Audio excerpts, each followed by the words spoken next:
So we found out Saturday night what we've known all season, for the last couple of seasons, right? When the 49ers don't have Deebo Samuel, they don't know what to do on offense. And that seems extreme, but it was evident that in this game, Kyle Shanahan was going to give the ball to number 19 a lot. This is the second play of the game, and he gets a screen pass early in the game. They are going to Deebo early and often. And then as the game went along, they didn't really have a changeup because he was the focal point of the offense. And there's no doubt Brock Purdy struggled. He was affected by the rain. And Kyle Shanahan just got off a conference call, and he said, when asked, if Brock was affected by the rain, he said, I think he did a little bit with a couple. He said definitely a few that got Brock. He also said there was a few where Brock was just trying to throw around a guy. There was a few that he just couldn't explain. He had a few too many of them. But when we needed him the most, when we needed him to be at his best, he was. So we're going to talk about everything Brock, everything the offense, and how the 49ers were able to overcome the loss of Deebo and beat the Packers. All right, so if you've been watching any of these videos, you know that as a quarterback, you're going to throw away from the safety rotation. So whichever one of these two comes down and plays the low hole, the middle of the field, the robber, whatever you want to call it, you're going to throw away from that person. So if we're watching the safeties, there's our flat-footed safety, right? So he is the one who we're going to throw away from the rotation. Instead, Purdy throws right into it, and very fortunate that that's not an interception. Pick six. Packers have a short field. Who knows how this game goes if he catches that ball, but you can tell if you're just watching Purdy on this play. He's predetermining. He knows he's going to go right the entire time. Doesn't account for the safety on the other side. When realistically, like if he's just staring down the middle of the field, right, he sees that safety, he throws to Kittle right now. Instead, thankfully, incompletion, but that could have been a disaster because the 49ers were already down when they took the ball. So, I mean, it was only 3-0, but could have been down double digits.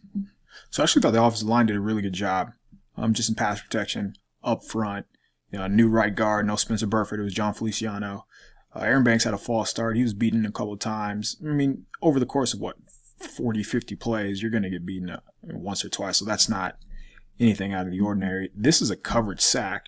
Nobody's open, nowhere to go with the football. But if you're just watching the offensive line, there's plenty of time. I think Purdy even does a good job of, manipulating the pocket, keeping his eyes down the field. There are way too many instances where, let's watch the receivers. Too many instances where you see young quarterbacks drop their eyes because the opposite color flashes, like it does here, right here, right here, right here. Like he could have easily just taken off, but he doesn't. He keeps his eyes downfield and wants to make a play. And then by this time, he's rolling left. You're not going to be able to make this throw. This is going to be really tough with a guy right here. So he does the wise thing, holds on to the ball, doesn't force it. Coverage sack. And I think we're in the playoffs now, right? Like the other team is going to make plays. And in this instance, the other team made too many plays for Kyle Shanahan's liking, but nothing really bothers me. I think it's just important to highlight that, just because there is a sack doesn't mean it's anybody's fault in particular. So the biggest, when you're watching this, it's pretty evident that Brock just had no control over the ball, and throws like this, that's a layup. Rain, snow, sleet, whatever you want to call it. In any weather, in any instance, this should be an easy completion and McCaffrey takes off for 10 yards, but there were a lot of throws like that. I think the good sign is that you can see Brock making a check here. He didn't let his ineffectiveness mess with him mentally and mess with him getting into the right play, going to the right spot with the football. But again, watch this throw. Oof. All right, let's walk back. 5-man front. Defensive lineman with 1, 2, 3. Whew. This is how you beat the Packers, right? So there's only one eligible here. He's the corner. That means this player, linebacker, whatever you want to call him, is responsible for Christian McCaffrey out of the backfield. So Brock understands that, right? And that's why he's checking to this play. So he gets into the perfect situation. Now you have Christian McCaffrey one-on-one with a number 58. They're in man coverage, free rusher off the edge. So he acknowledges that, gets rid of the ball before he can get there, does everything correct until it's time to throw. Look where that ball is. He doesn't have a chance. If he catches that, what happens here? He's not tackling him. He's blocked. He's cut off. He's in no situation is he going to run with number 23. So we're talking about one-on-one with the safety. I'm not going to say Christian McCaffrey scores, but explosive play written all over that. Let's watch it from the end zone angle to see the pass. Just inexplicable, right? Like, I don't even know how to describe some of these throws, but obviously he's hit there and he's affected. Still, like if McCaffrey catches that, it's easy explosive play. So leading up to this game, the 49ers, when they're empty, when there is nobody in the backfield, 1, 2, 3, 4, and to the top our tight end right here, five eligibles that wide, like they're the best in the NFL. They average the most yards per play, generated the most EPA, had the highest success rate, like you name it statistically. They were at their best in empty, and this unit was at their worst. Like the 49ers were always going to live in empty against the Packers because Packers struggle to defend the middle of the field. So on the very next play, after that, QB hit, errant throw. Purdy comes back, scans the field, comes back to Jennings, and hits him over the middle of the field for the first down. So like there are a few of these where, it'd be bad throw. And he'd come back and make a throw like this, which, as a play caller, if you're thinking about it in Kyle Shanahan's eyes, like you're not going to take the ball out of his hands when he can make plays like this. Next play. 49ers come out with 2 backs in the backfield. Kyle check motions to the bottom of the screen. Cornerback widens out with the fullback. And you have linebacker on second team all-pro wide receiver. Like these are the plays where they could have just spammed these all game, right? Like there is no chance that player has against Brandon Ayuk. Just none. And I wonder if we see more of this against the Lions where, put Ayuk in the middle, especially if Debo has to miss. Just take those. That is stealing right there. So when they go empty, when they spread you out, especially against a team like the Packers, when they put their linebackers in just impossible situations, just lean on that, right? Make life easy on Brock. I thought we would see more of this, especially to Ayuk once Debo went out, and that wasn't the case. So be interesting to see if they just come back to this and just spam these underneath throws when Ayuk's one-on-one with somebody wearing a number in the 50s. Very next play, you pick up a first down, you want to take a shot. So remember, in between the 40s, and obviously they're in the 37-yard line here, but this is the shot zone, the area in the field where you want to take a shot down the field. So they've done something like this earlier in the season. I forget who it was. Maybe it was the Cardinals, maybe not, but they run Christian McCaffrey out of the backfield like that, and he leaks up the field. And Purdy is clearly expecting whether it's McCaffrey or Kittle, one of the receivers here, to come up the sideline. Just right here. 37's there. I don't know if it's because McCaffrey got caught up in the wash here in the traffic, is unable to get out. But the play there's nowhere to go. Purdy throws it out of bounds. If you watch Ayuk, I love receivers because they feel like they should get the ball every time. Just watch Ayuk. Like, obviously he's open. He settles down. Purdy's never looking over there, but he's like, his hands like, hey, like, what about me? So, incomplete pass. No harm, no foul here, but somebody clearly messed up. And I would love to know the answer, whether it was Kittle, McCaffrey, or I don't know. And it's tough to tell, because neither of them really get up the field. During the regular season, Brock Purdy was number 1 against the Blitz. He shreds the Blitz. This is 3rd and 5.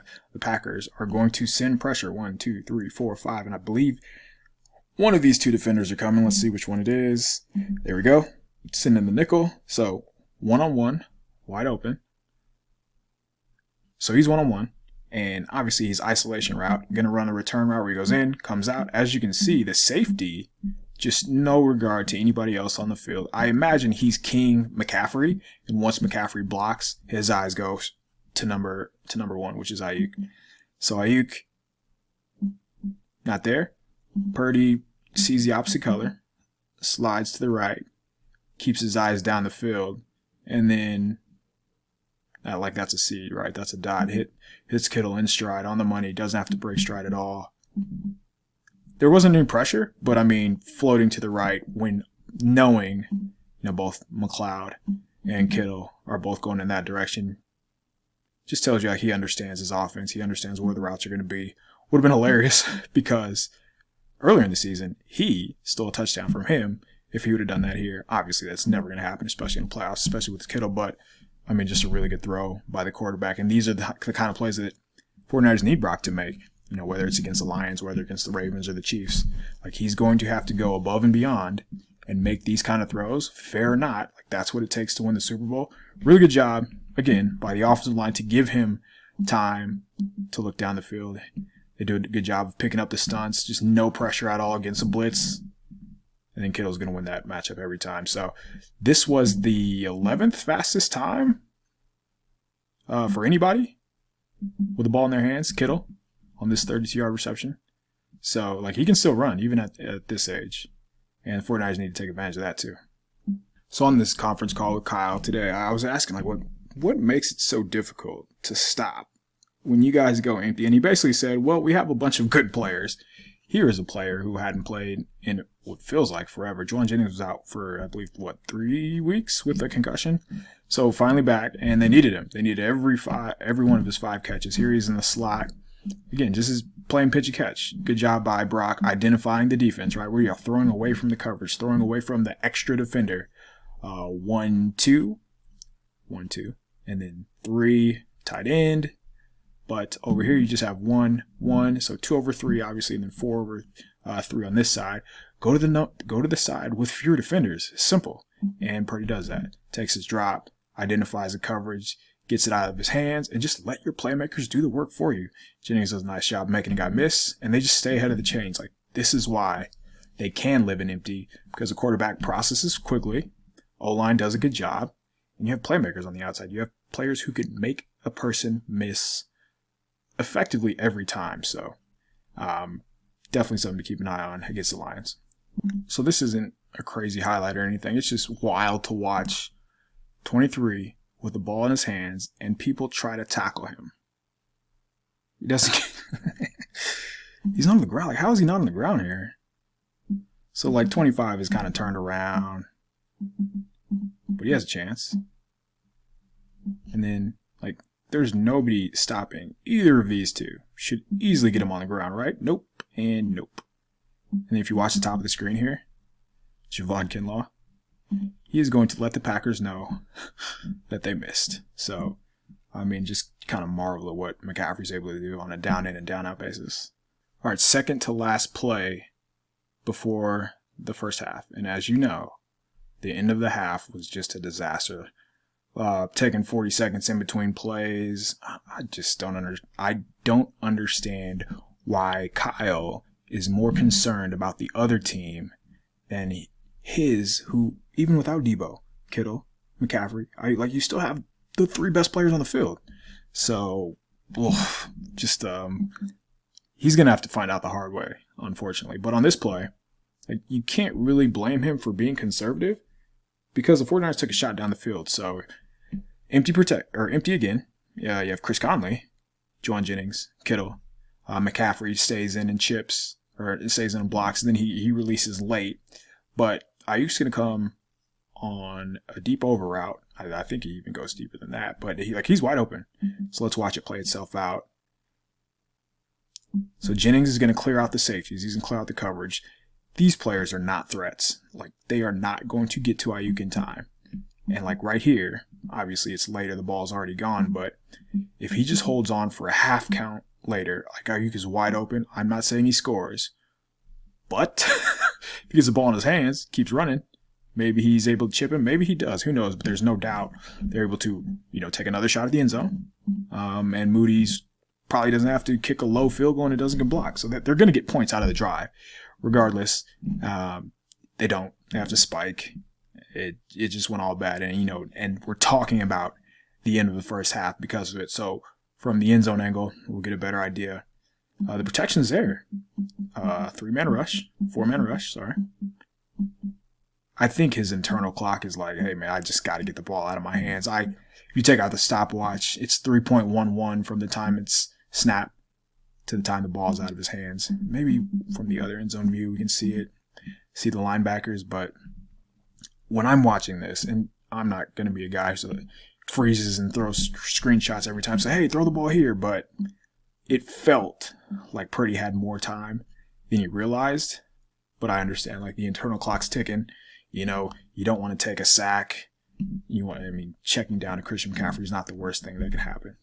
And you can see they're at the 30-yard line. They're in field goal range, but there was a big play there to be had. All right, so you get the ball, 7-6, start third quarter, have a chance to go up. What do? You come out of the half, and you give Jennings his first carry of the season. And Kyle talked about this after the game where he was like, I goofed. I Ron Burgered it. Something about the wristband. They just messed up, right?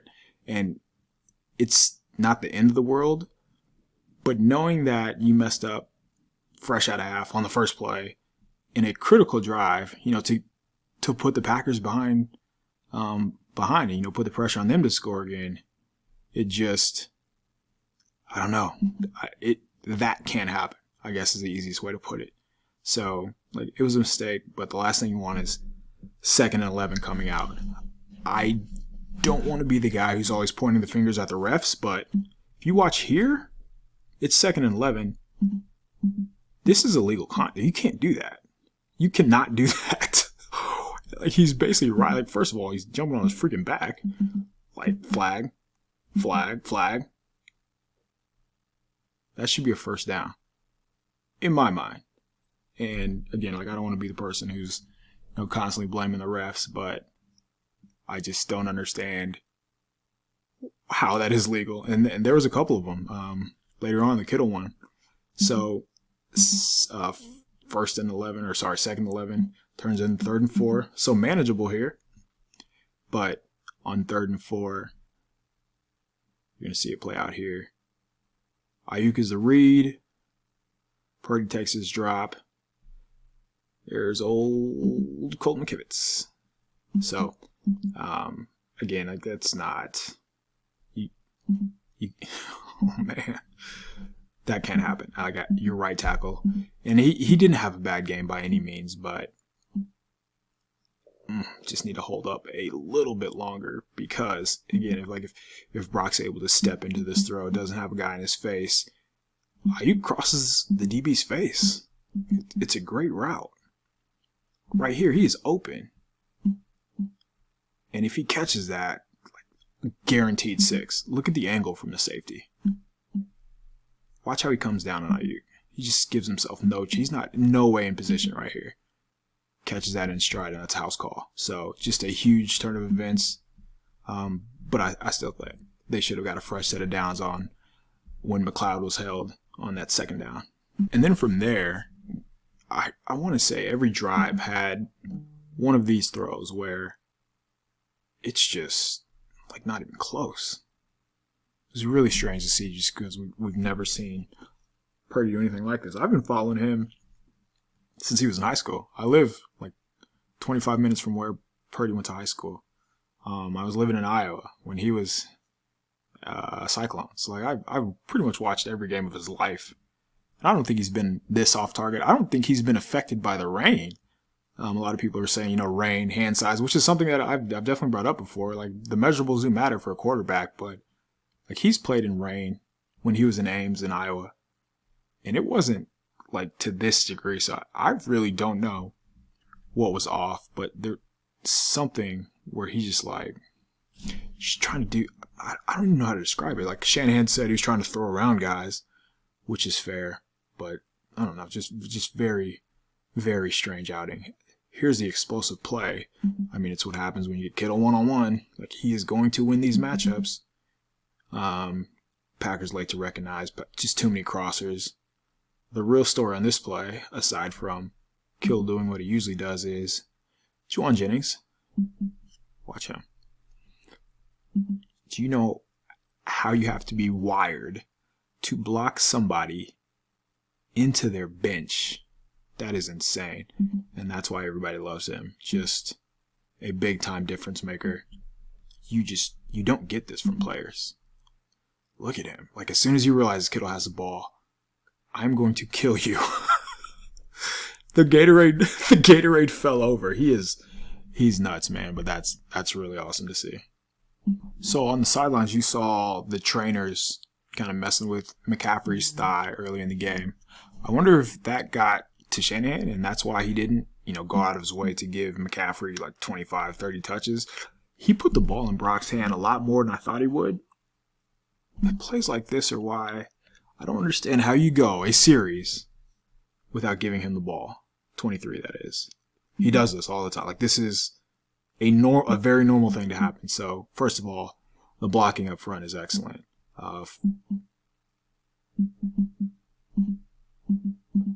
Watch the center, Jake Brindle, seals the linebacker.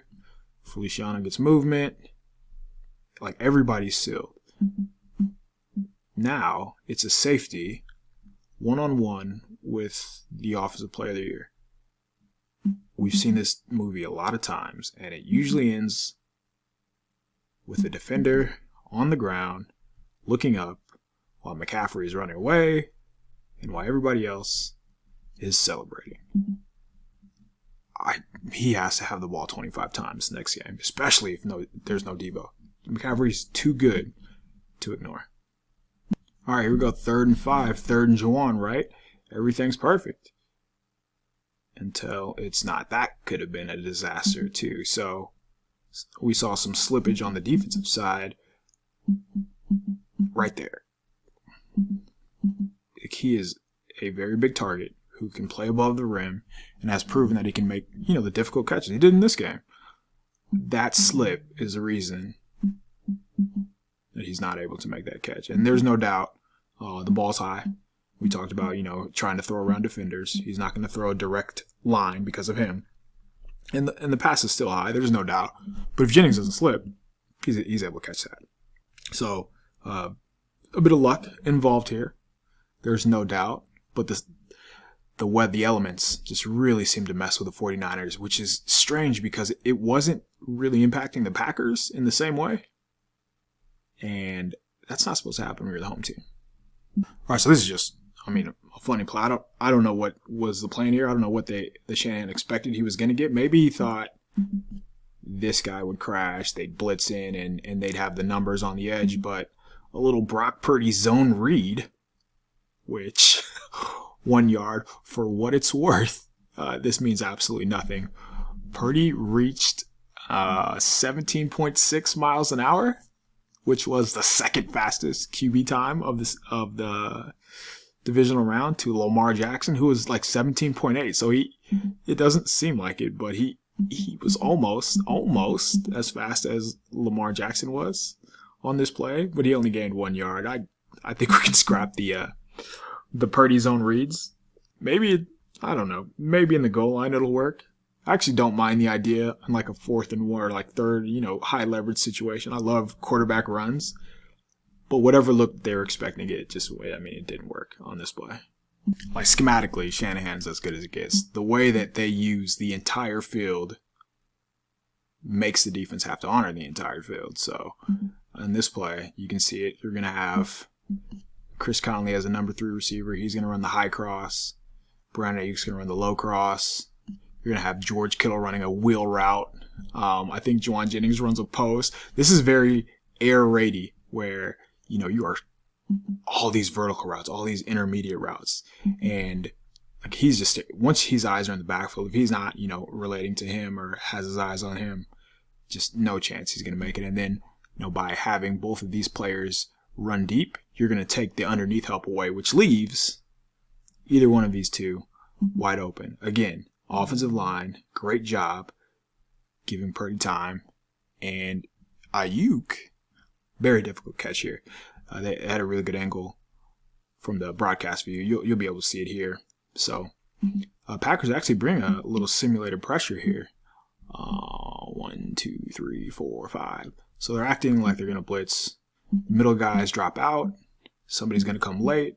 Banks does a great job. Watch 65 there, recognizing it. And then he goes and takes the nickel. And that, like he's running the opposite direction, has to come to a little bit of stop. And then not only to catch that with his fingers, but to get upfield right away and get the first down on 3rd down. Man, I think the world of 11. I think he's a very, very, very good wide receiver. And the 49ers are going to have an impossible decision coming up here. To me, there's no doubt you pay him but I don't think they're going to be the only team in the NFL that wants to pay him. So their numbers in empty would have been league high again, if it weren't for some of these throws. Top of the screen, the defense. So the linebacker runs with Kittle in the slot down the field. The cornerback falls off of McCaffrey to Kittle, leaving McCaffrey wide open. There is nobody within 5 yards of McCaffrey. And look where that ball ends up. I know this game had to be frustrating to rewatch for Purdy, for Shanahan, for the offense, because they left a lot of yards on the field. And sure he gets hit here, but we've seen him make this throw every time, and that's where I can't explain, why the misses were so egregious. But you can see the screen where there's no rain. I don't know if he's aiming it or what, but something was clearly off. And yes, he got hit, but I've seen him make that play and complete that throw throughout his life plenty of times. All right, next play. This is the other illegal contact. So, in my mind, watch Kittle right here. You can't do that. Once you're past 4 or 5 yards, you can't touch the receivers. Clearly, look where Kittle is. He starts here, and now he's 3 yards wider than where he is. So, of course, when Purdy's thrown to a spot, Kittle's not going to be there. What else are you watching? This is your job. I don't know. I mean, it seems like this gets called in every game, but not here. All right, it's 3rd and 10.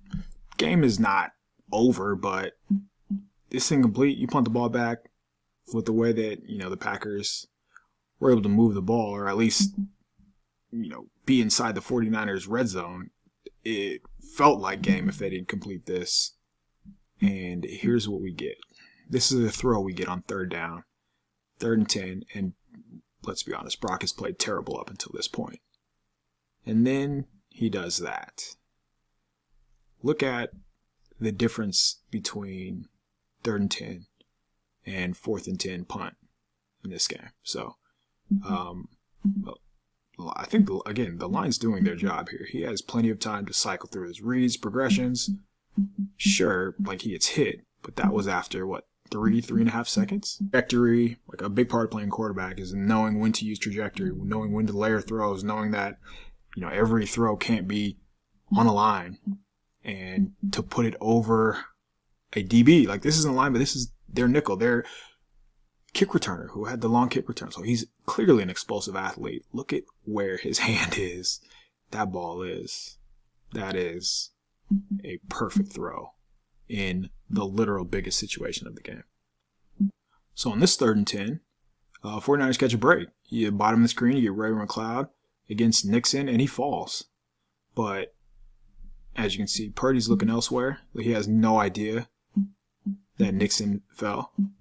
If he was looking this way the whole time, this is an easy walk-in touchdown. But there's obvious miscommunication, and Shanahan admitted as much. I'm not sure where. I don't know. I don't know where else McLeod would go other than the corner in this situation. Does Purdy miss so bad? I don't know. Very tough to say, without having the playbook. But it's evident that it's a missed throw. Is he expecting him to just run a seam, run straight? I don't know. But if you see, here, let's watch the offensive coach, the receiver coach, to the bottom of the screen. Here, let's watch it. He jumps up, and then, no. So here, watch the bottom. He's he's not on the ground right now. He knows we got one, and then no. The sideline reactions from the 49ers coaching staff is pretty hilarious. But this was big, man. 3rd and 10, got a chance to get in field goal range. And this one, they had a good chance to score, I thought. But man, just off. 3rd and 5. 3:38 to play. You don't get this. Knowing Kyle Shanahan, he probably punts the ball, but you put a lot of pressure on your defense or your offense to pick up 5 yards for the season, and instead, you can't throw a better ball than this. So first of all, I love going to Ayuk. Like, you go to your best player in this situation, your best receiver, I should say. Line does a good job, again, picking up the stunts. But when you look where this pass is, what do you, like, if you're the DB, what do? There's nowhere to go. Like, there's nowhere else that pass can be. If it's anywhere else, incomplete, broken up, who knows? But that is just an absolute dime. And, like, that was probably his best throw of the game. And then you come back on the next play, which makes this whole game so weird because, like, we saw 3 quarters where Purdy just had no control of the ball, couldn't put it anywhere, couldn't hit water if he fell out of the boat. And then he comes back with that Ayuk throw. And then deep out route to Chris Conley, of all receivers, and right on the money, in stride, outside the numbers. This game is funny. I don't know how to explain how off target he was, but then Purdy just blacked out on the final drive and just hit everybody in the numbers. He hit Kittle in the numbers and he dropped it. So, as Shanahan said, like, when they needed him the most, Purdy came through. And maybe this is where you missed Debo. So watch the bottom of the screen here.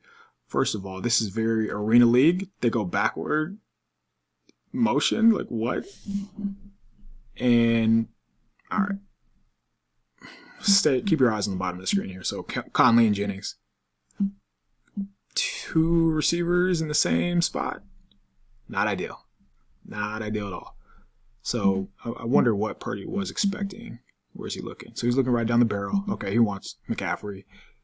Sees the opposite color flash. Gets out of there. And, I mean, just creates play with his legs, which, again, is probably going to have to do, as 49ers keep playing here. But just a weird play here. Have a couple guys playing. Jennings was out for a while. Conley probably hasn't ran a fourth quarter route since outside the Rams game all season. So a little fortunate here. Thankfully, Purdy has the mobility to keep plays like this alive. But I think they score on the next play. Let's watch it here. I think it's McCaffrey to clinch it. Yeah, 3rd and 1. Or is the sneak? Yeah, he scores here. Yeah, oh yeah. So that's that. I mean, just a really strange game because it felt like, we'll get to the defense. The offense, they had plenty of chances. Brock was just off until he wasn't. And I imagine, I want to say they're going to feature McCaffrey more, but the Lions, they can't stop the pass at all. The Bucs threw it all over them. It had 400 yards. They outgained the Lions. They were outgained in both their playoff games, and it was because of not being able to stop the pass. So, pretty cool here, by the way, to watch McKivitz and Feliciano celebrate after the fact. That was the game, right? Ball game. So, you would imagine Purdy bounces back. I mean, they got their scare. Every team has their playoff scare. So I don't foresee, a situation where they play that bad. Think about all the misses that you just saw. We haven't seen those all season. Ideally, hopefully, though, I haven't looked at the weather. I don't think it's going to be anywhere near as bad precipitation-wise. But victory formation, right? Get to live to see another game. And I don't think we're going to see a version of the 49ers, even if there is no Debo, as bad as, quote unquote, as bad as they were against the Packers. So thanks for watching. Took some time for the holidays, but now that we have meaningful football, going to break these bad boys down just as always. So please like, subscribe, comment if you learned anything. Let me know if you want to see anything specific about the offense, but defense is up next.